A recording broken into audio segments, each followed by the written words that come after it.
Voilà, à la suite du maire de... Nous attendrons ici. Mais non, à sa suite, il se prépare. Mesdames et messieurs, on va y aller très rapidement.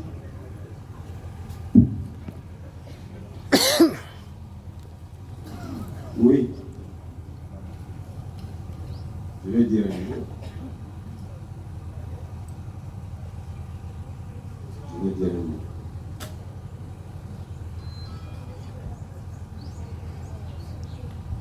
Qui? Pour qui?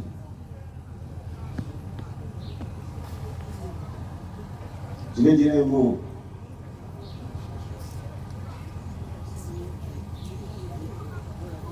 D'accord? Parce que je suis l'un des amis les plus proches, comme les autres d'ailleurs. Connaissant la famille, c'est ici que j'ai grandi, dans cette concession, avec Polo, où j'ai mangé le serpent qui m'a attaqué, avec les autres ici. Je vais prendre la parole. Sans Polo, je vais être amené à faire l'ensemble de ce que aujourd'hui. Je vais dire un mot. Lui, c'est l'une des enfants, c'est l'une des filles, avec l'une de ses sœurs, à qui j'ai confié la clé de mes obsèques.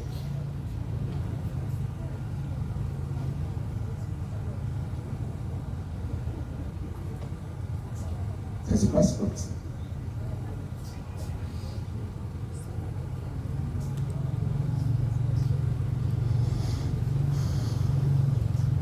Merci. Merci. Excellence, Monsieur le ministre, ici représenté, Monsieur le sous-préfet de l'arrondissement de Galine, ensemble, votre suite, Monsieur le révérend pasteur,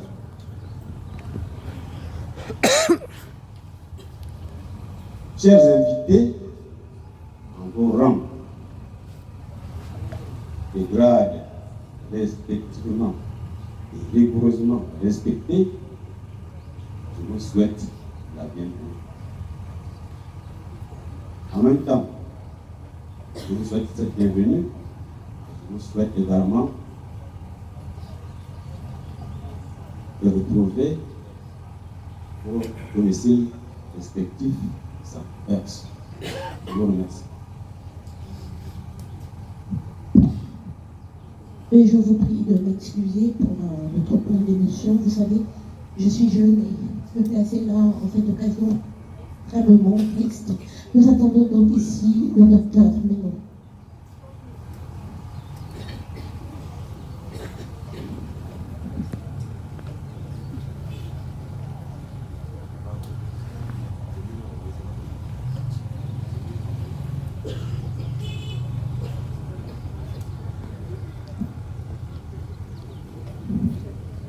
Bonjour à tous, je vous salue dans le précieux nom de notre Seigneur Jésus-Christ. Je prends la parole ici, déjà au nom de la présidente de Faith Bible Church, qui n'a pas pu se déplacer, et à mon nom personnel. Beaucoup de choses ont déjà été dites concernant l'ULV. Et je voudrais simplement ajouter, en tant que la maman des enfants et des jeunes de l'Église, elle était mon enfant. Et j'ai gardé une relation particulière avec l'ULV.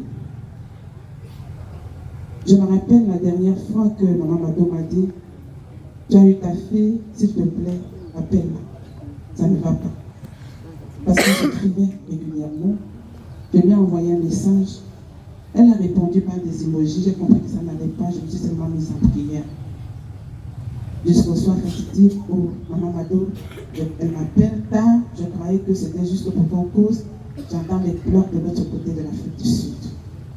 J'étais effondrée, vraiment effondrée. Beaucoup de témoignages ont relevé la personnalité de lui. Et je voudrais dire que, bien qu'étant notre enfant, mon enfant, elle nous enseigne, elle nous a tous impactés d'une façon ou d'une autre.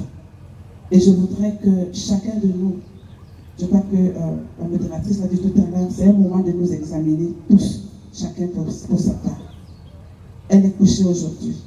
Où irons-nous si c'était nous qui étions couchés là? Je crois que c'est un moment d'introspection pour chacun d'entre nous.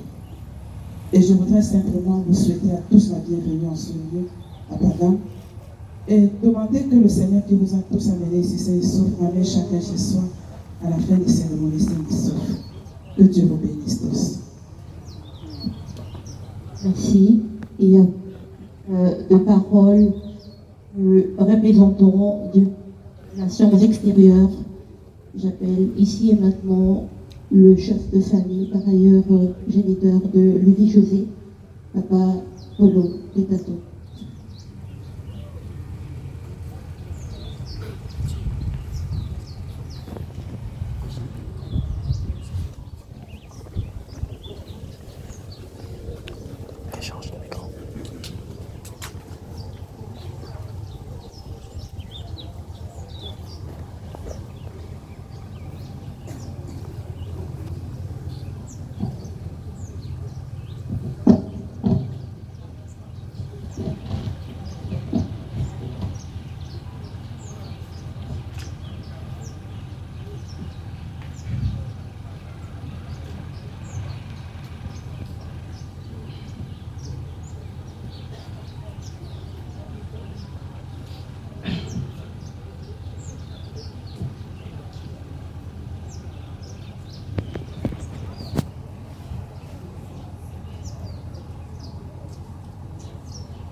Bonjour à tout le monde.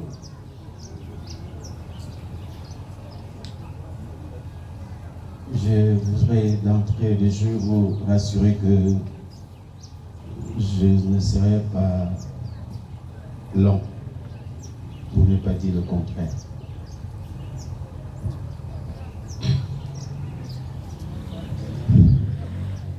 Monsieur le représentant du ministre des Relations extérieures, Monsieur le sous-préfet de l'arrondissement du Galim, Monsieur le maire de l'arrondissement du Galim, honorable député à l'Assemblée nationale, illustres membres des délégations et associations diverses,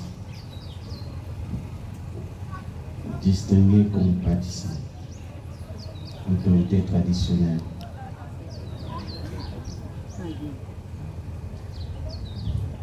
autorités religieuses et bien naturelles, chers frères et sœurs, amis et connaissances, mesdames, mesdemoiselles, messieurs, prendre la parole en cette circonstance doublement douloureuse et triste n'est pas une tâche aisée pour moi. De prime abord, au nom de toute la grande famille des femmes dont je suis le chef, et à mon nom personnel, permettez-moi d'adresser à chacune et chacun d'entre vous la bienvenue dans cette modeste concession. Pour vous joindre à nous, vous avez certainement fait une entorse sur vos agendas respectifs. Nous vous en sommes très reconnaissants. Nous disons particulièrement à l'endroit du ministre des Relations extérieures, merci, toute notre reconnaissance. Monsieur le représentant, veuillez lui transmettre toute notre reconnaissance. et toutes les délégations de MIRES venues de Yaoundé et notamment de l'antenne de Douala, nous vous manifestons également toute notre reconnaissance au regard de votre implication durant les étapes successives de l'organisation de ces obsèques.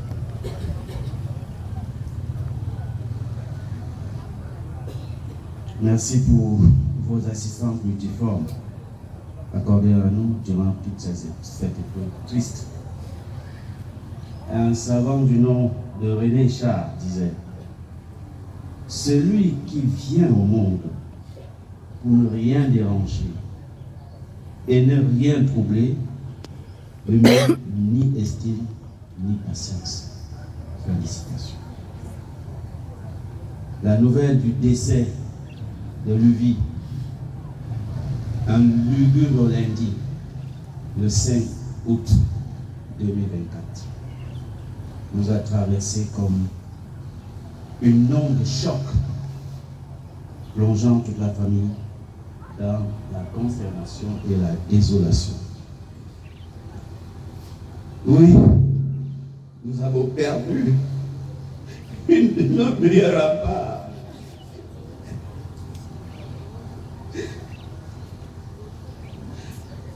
Lui, tu es parti. Et voilà dans l'immobilité, glacée de la mort. Toi qui ne fus que mouvement, chaleur, énergie vitale, comment y croire? Nous te cherchons. Tu es parti, nulle part, dans nos cœurs à jamais grave. Seul ton rire et ta joie communicante résonnent encore, tel un écho d'amour infini dans nos cœurs, et guidant nos pas vers la lumière de l'acceptation. Aujourd'hui, tous ceux qui t'ont connu et aimé pleurent un mort, mais saluent une immortelle. Devant cette foule immense venue te dire au revoir, aussi paradoxal que cela puisse être, je me donne le lourd devoir de te rendre le plus vibrant des hommages. Est-ce normal que ce soit moi, ton papa, qui le fasse? C'est alors que c'est l'inverse qui devrait se réaliser. Oh, quelle peine! Quelle peine! Mon cœur saigne de douleur. Mon bébé, tu as combattu mon combat.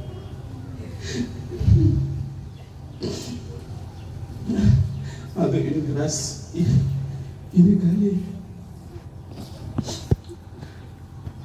Et je trouve du réconfort à l'idée que tu es maintenant assise dans la nuée céleste,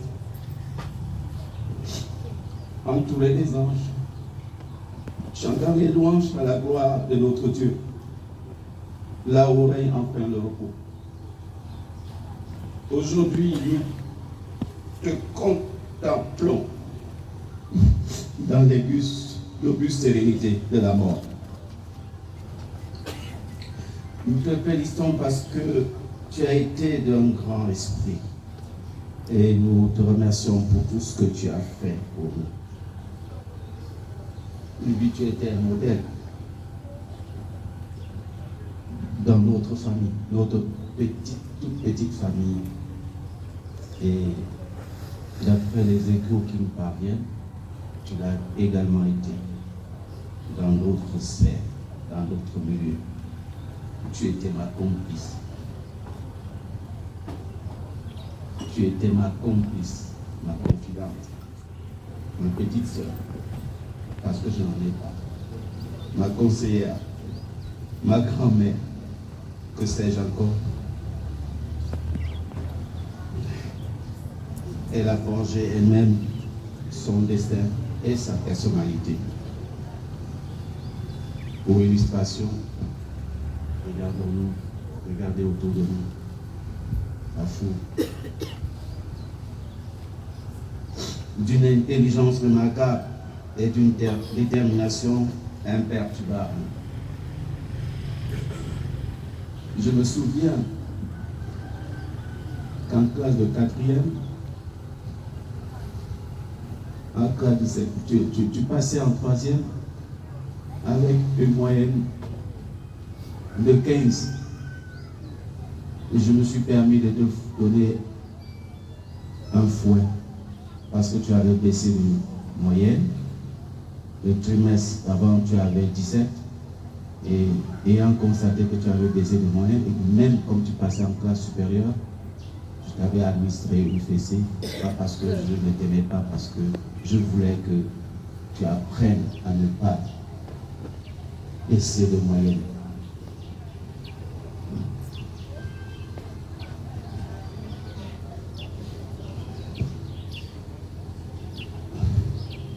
Ton parcours éducatif a été des plus brillants, couronné par un baccalauréat, série G3, au lycée technique de Koumassi de Douala. Une licence en économie et gestion de l'université de Boya. Un master en relations internationales avec spécialisation en diplomatie et marketing international à l'Institut des relations internationales du Cameroun. La vie professionnelle de Luvier était tout aussi le reflet de son dévouement et de sa passion pour faire la différence.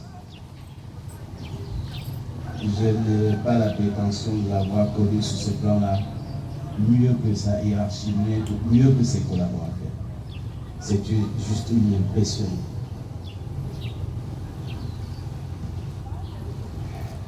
Depuis 2014, elle occupait le poste de chargée de la coopération avec les pays d'Amérique du Nord au ministère des Relations extérieures. Ses compétences remarquables en négociation, marketing, gestion de projets et communication faisaient d'elle un atout inestimable pour son équipe et son pays.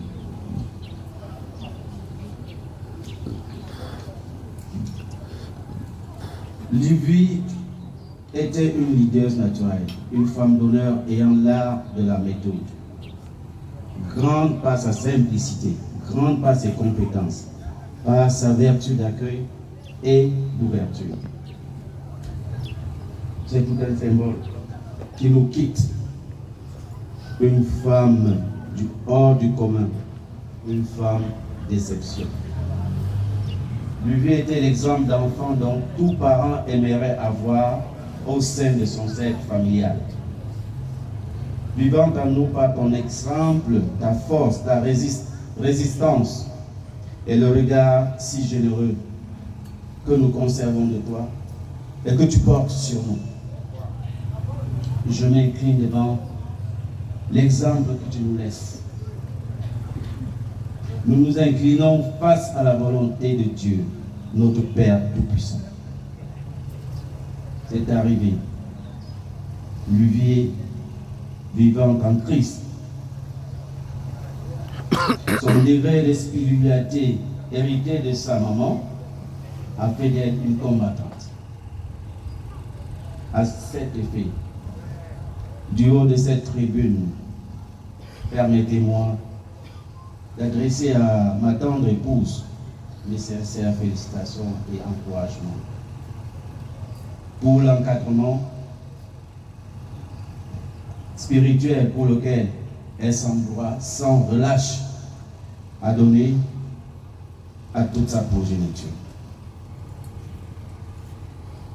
Nous rendons grâce à Dieu pour nous avoir donné cette fille, cette sœur, cette amie, cette collègue, une femme exemplaire qui nous a tous aimés du même amour, qui nous a tous corrigés d'une sévérité égale, qui nous a tous conseillés d'une main douce et rigoureuse parfois. La véritable grandeur de Livy, c'est aussi sa vertu bien précédente. Je serais bien incapable d'énumérer toutes ses qualités et encore moins ses bonnes actions. Ma vie n'est pas crainte.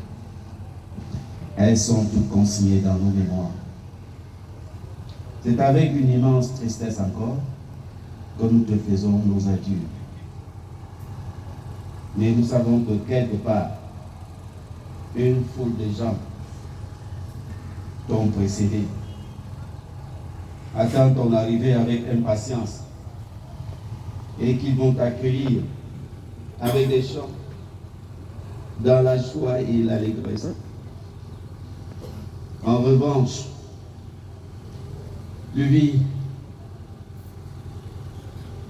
José, si ton départ de ce monde des vivants est l'heure d'un individu, quel qu'il soit, que le Seigneur l'expose et te venge, même si c'est moi-même ton papa. Nous te disons adieu, vie, et nous te faisons la promesse sincère de cultiver ton souvenir, et nous resterons fidèles à la voie que tu nous as tracée.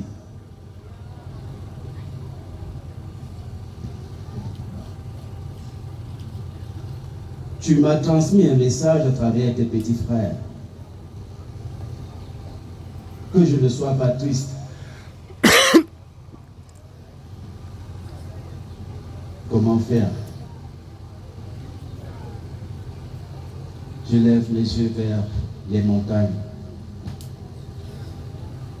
D'où me viendra le secours?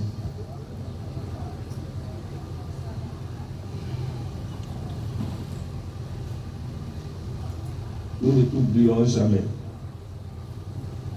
Tous ici, le cœur déchiré. Nous te disons adieu, Luvi. Luvi, adieu. Repose en paix, Luvi. Que la lumière divine t'accompagne. Merci à vous tous.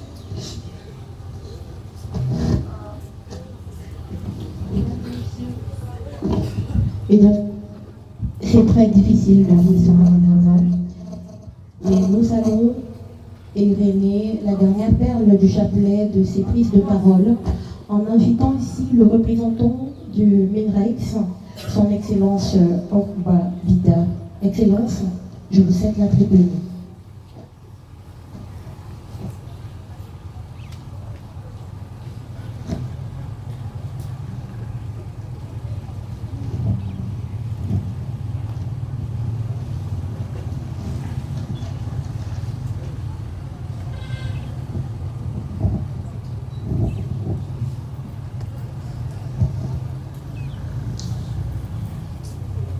Monsieur le sous-préfet de l'arrondissement de Galim, Monsieur le maire de Galim,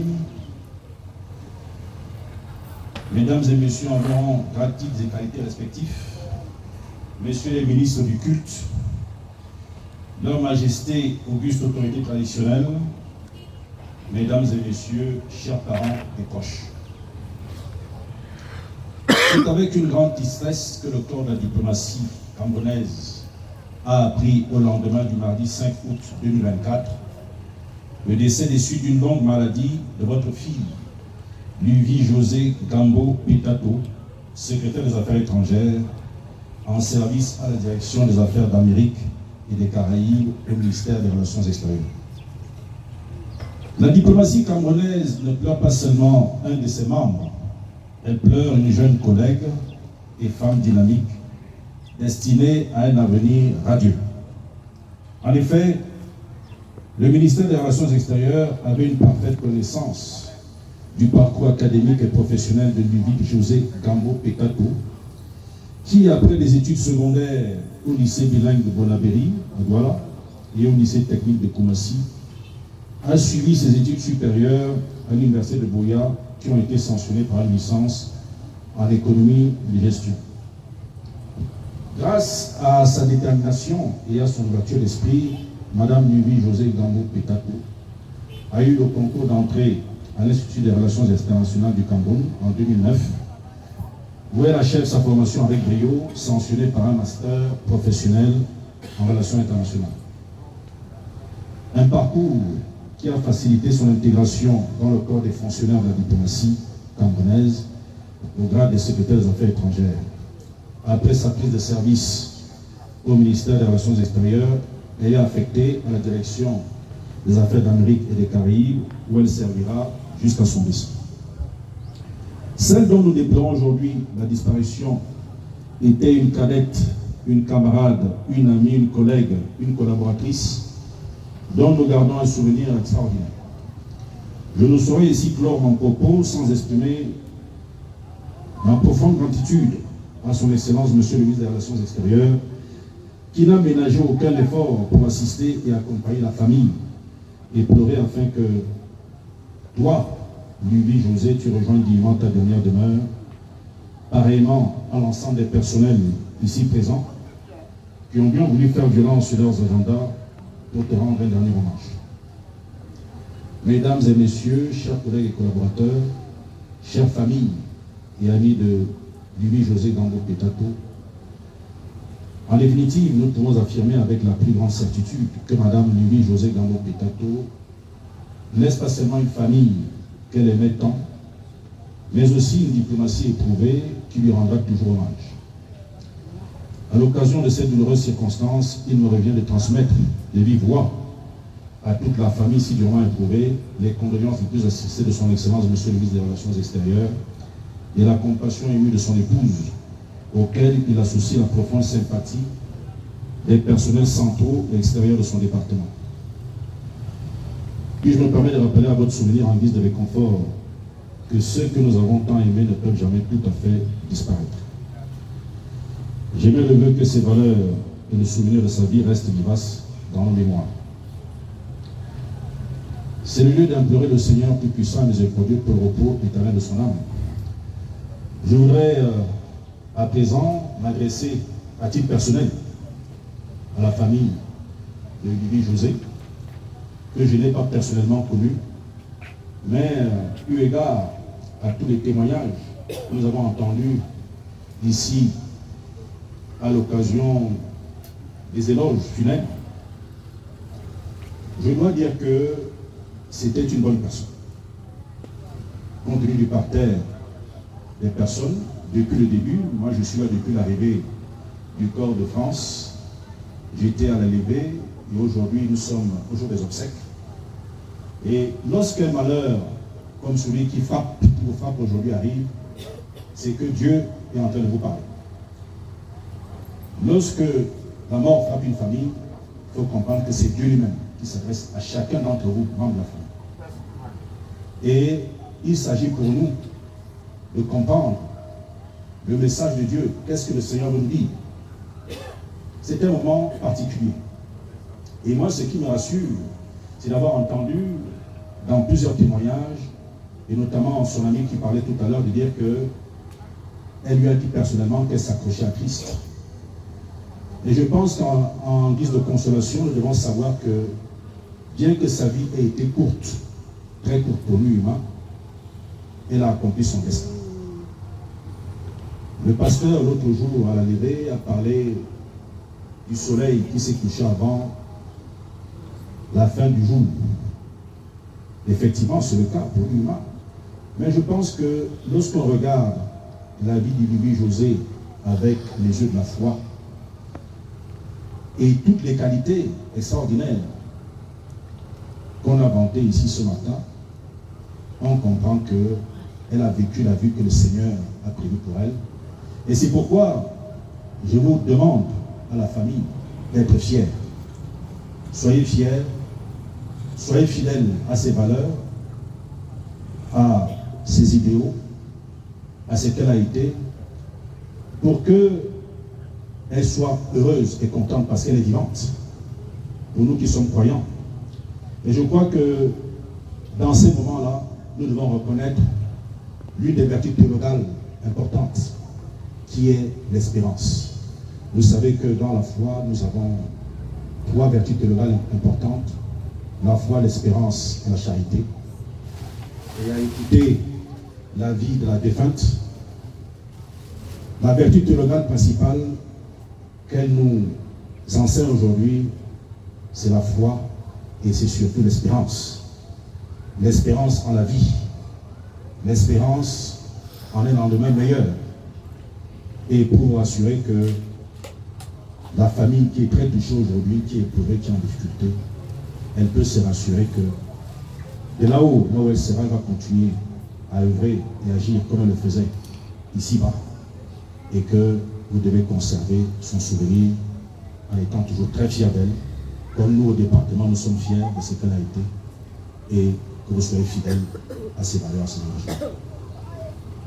Que la terre de nos ancêtres donc soit légère, lui dit José. Adieu, je vous remercie de votre bienveillante attention.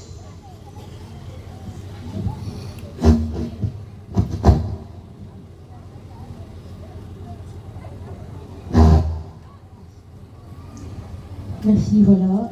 À la fin, parvenu à la fin de ces prises de parole en guise de témoignage à la vie de Louis José.